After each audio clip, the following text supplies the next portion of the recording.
That's fucking crazy, Town. Okay, hey everybody.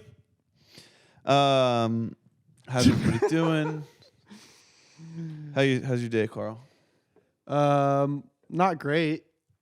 Because it's just because my mechanic texted me. It's funny. All right. So this is escapism for the people. We don't want to bum them out with your fucking shitty nobody's life. escaping shit. And we always talk about my shitty life. That gets brought up all the time. No, we do. Now it's a problem now.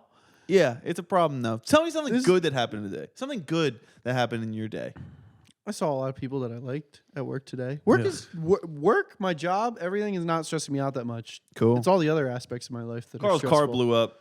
It did. And my mechanic was like, yeah, dude, you could probably get it fixed for $800,000. And then he texted me today. It's like, hi, Karl, parts and labor for the transmission is going to be $1,850. And I was like, well, I'm not going to do that, Mr. Gabriel. Thank you, though. So now I need a car.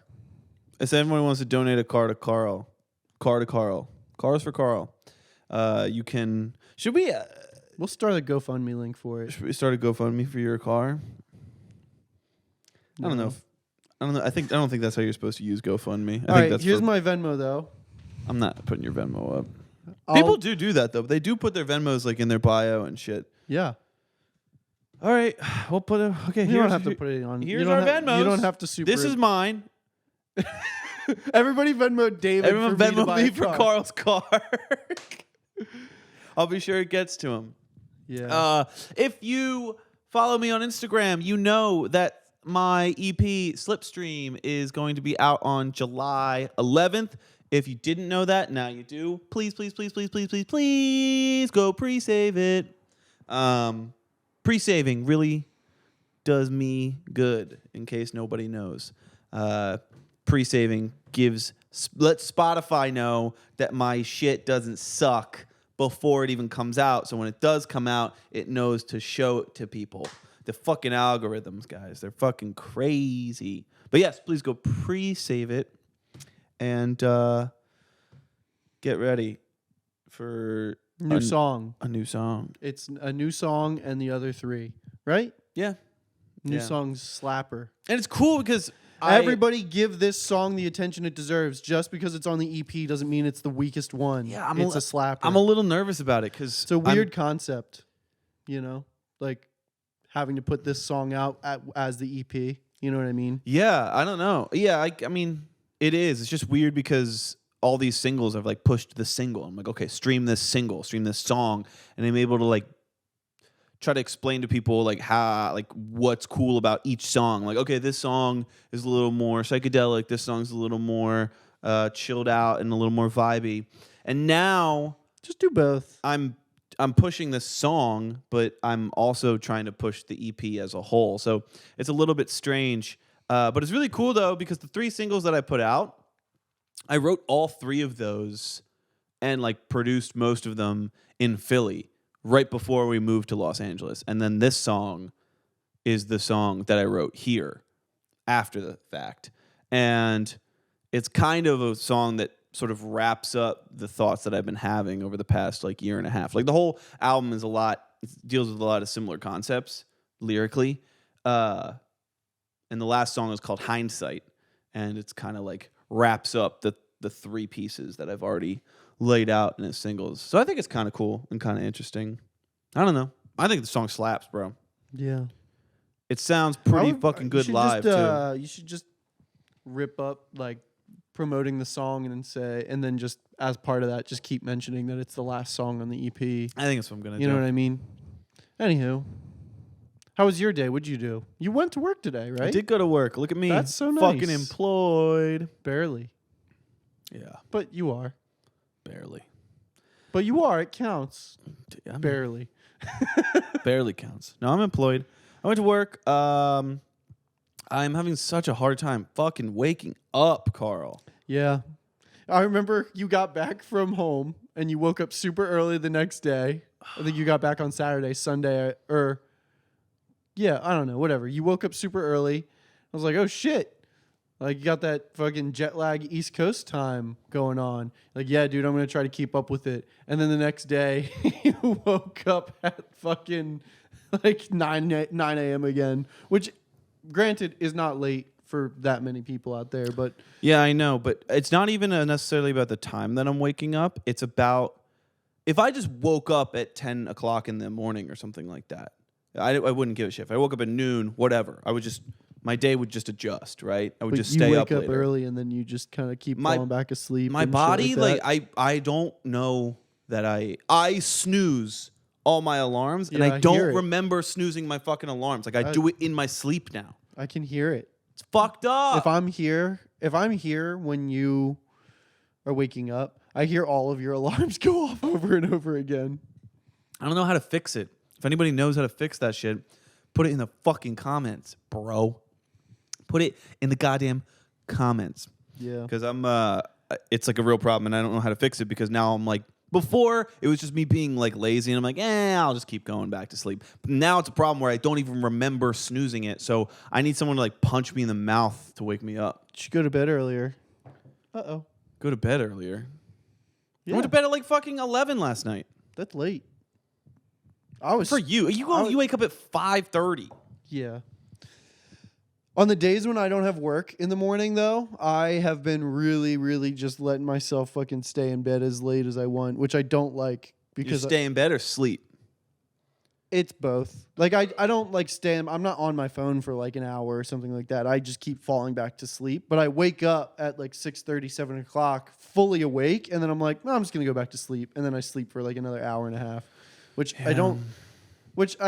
to me is like a sign that I probably need more rest, but also I just want to force myself to get up because I know I won't be tired if I get out of bed. I just don't like to get out I'm of bed. fucking. Oh, we know. David's so grumpy.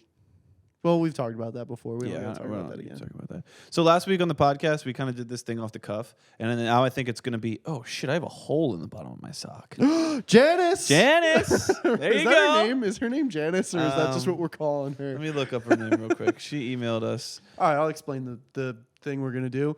We decided that we're gonna share new music that we've been listening to. Yeah, it's Janice. And why it is Janice? Janice, Sick. here you go, Janice. And why we think it's cool because when we run out of things to talk to, we are very uninteresting. So we're just gonna have scripted conversations. The music thing, right? That's what you want to do. You want to share new music right now? What about a scripted thing? It's not scripted. Well, yeah, it's not scripted. It's just but like it's a a bit. bit. That's scripted. No, script is like you have lines. Not necessarily. I don't think you're right on that. I'm gonna argue till the cows come home on that one. Script is a fucking. You have lines to memorize. A bit is just like a fucking bit. Anyway, the bit is we're just gonna talk about all the music that we've discovered over the past week or so, which is gonna challenge me because I actually don't really listen to a shit ton of new music. I think we've talked about that point too. Like it's strange because I tell people I'm a musician and they're like, "Oh yeah, you must like love music," and I do love music, but I'm not a big music discovery guy. Just I think because I can't. Music is not like a background activity for me. It's very difficult for me to listen to music while doing anything else. I just can't split my focus like that. Anywho, My song of the week is not a song that I discovered this week, but I'm going to talk about it anyway because I've been having it on repeat for quite some time. It's called Venus Flytrap by Fang Suave. Is that how you say that? Fang Suave? Sing Swave? yeah. Fang Suave. They are Dutch singer-songwriters and producers Daniel De Jong and Daniel Elvis Shoemaker. It's very cool. It's very indie. It's one of those songs. You ever like listen on Discover Weekly and then within like the first 5 seconds of a song you can like tell like if it's good or not? Yeah. Do you find that I don't ever listen to my Discover Weekly because I find it to be awful? mostly garbage. I agree. But there's other playlists on Spotify that I like. Anything that's called like a mix is sick. I love the mixes. Yeah. Anyway, but yes, I know what you're how, like, saying. I don't know. Maybe other people are like, "Oh, you're a douchebag," but like you could just tell. Like in the first like 5 seconds of a song, you just know if it's good or not. Well, For the most part. yeah. Sometimes, so not for the most part. Like. Well, you can tell if it's going to be like your shit or not. You know, it's not necessarily good or bad, but you can tell. If it's in I'm your saying you taste. can tell if it's just like good or bad. I don't know. Like I love. Well, it's subjective. So Yeah, no, I know. For me, it's good or bad for me. that's what I'm saying. Yeah. But like, I understand that some songs are like a slow burn, and I get down with the slow burn. Don't get me wrong, I get down with those kinds of songs. But there's something when like all it takes is 2 notes, and then you just bop. And you know what? I'll talk about it. I told it to you. I think it's called an underlick. Oh God. I think we already had this conversation. Not on the podcast. Really? All right. Explain it. Maybe. I don't know. There's And this shout guy. out your boy. There's this guy.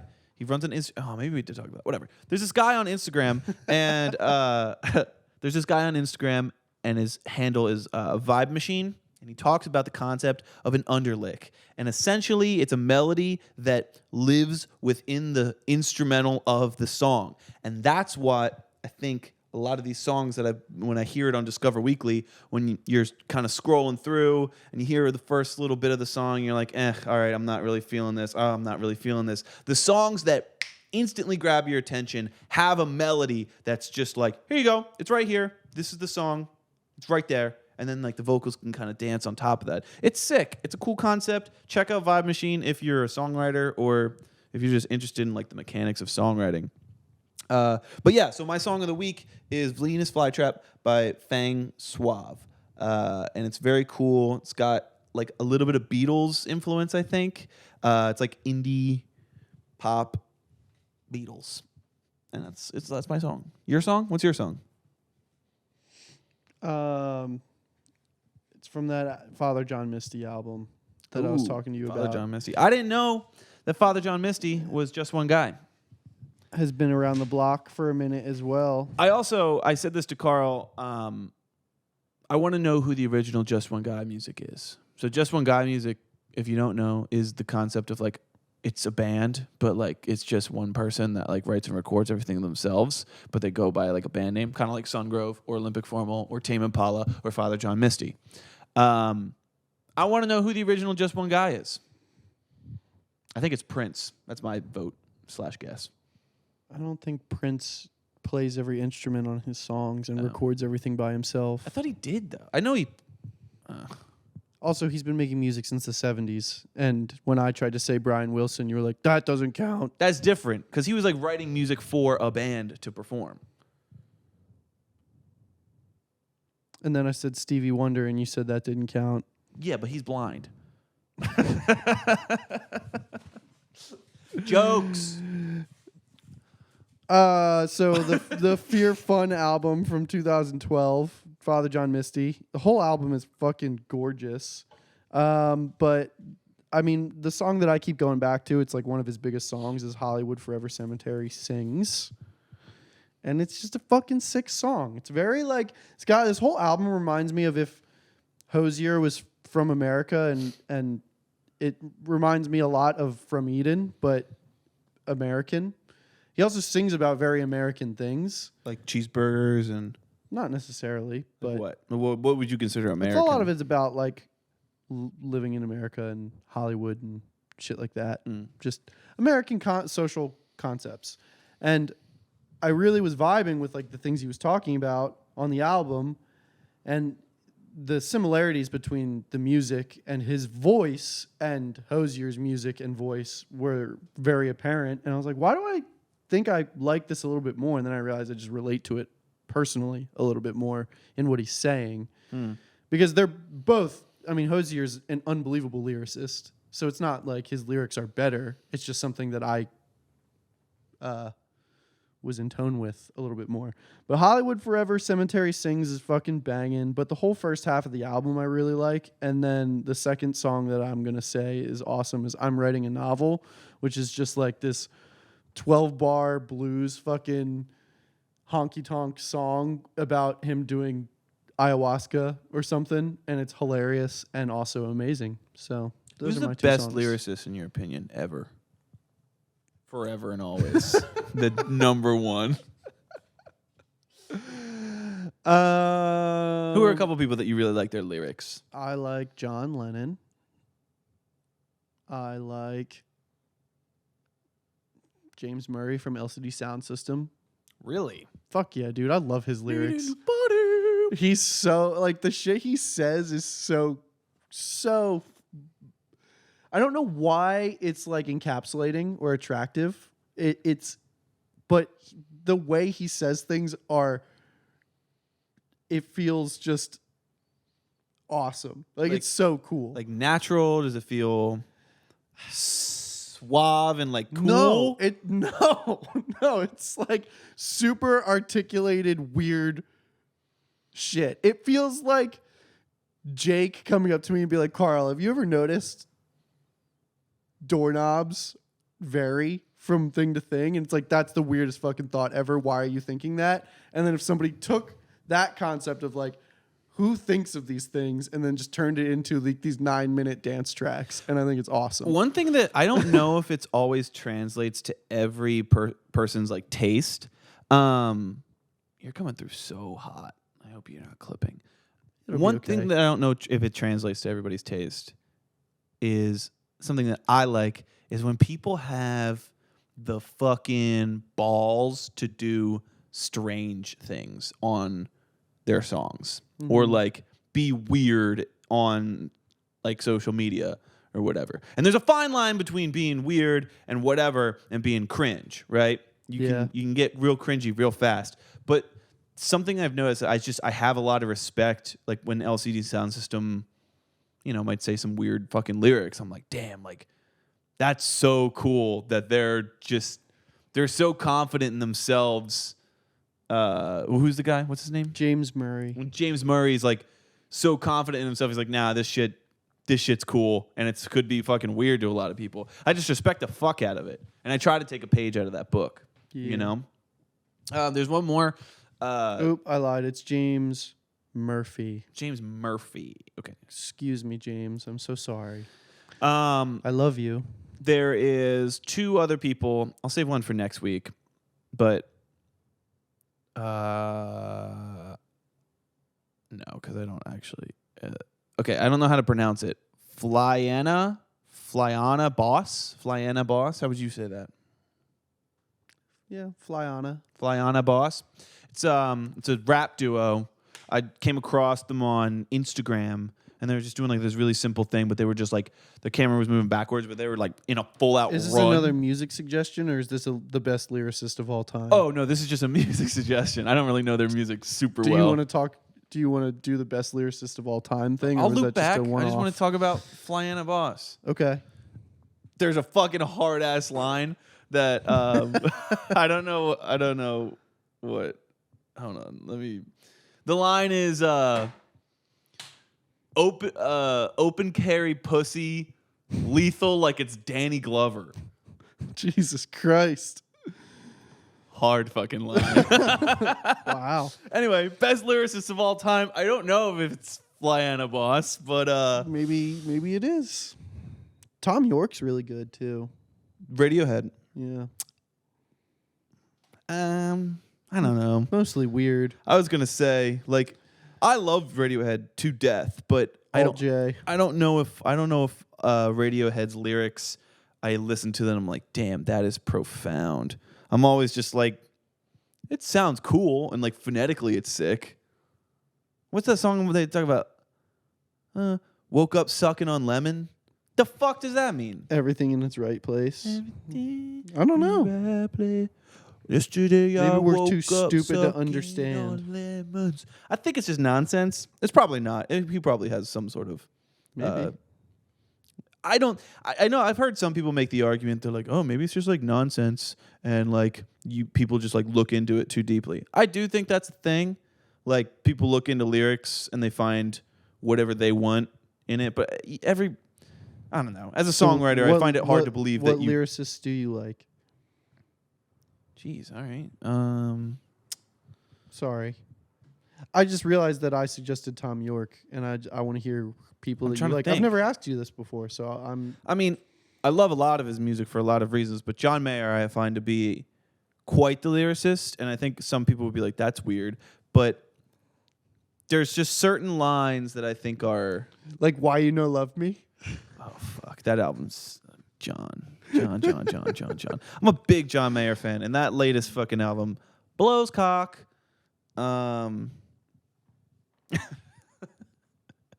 Yeah, I no. Why you don't love me is fucking Is not stupid. one of the best lyrics Yeah. in his God. large repertoire. No, a lot of stuff off of Born and Raised is fucking fantastic.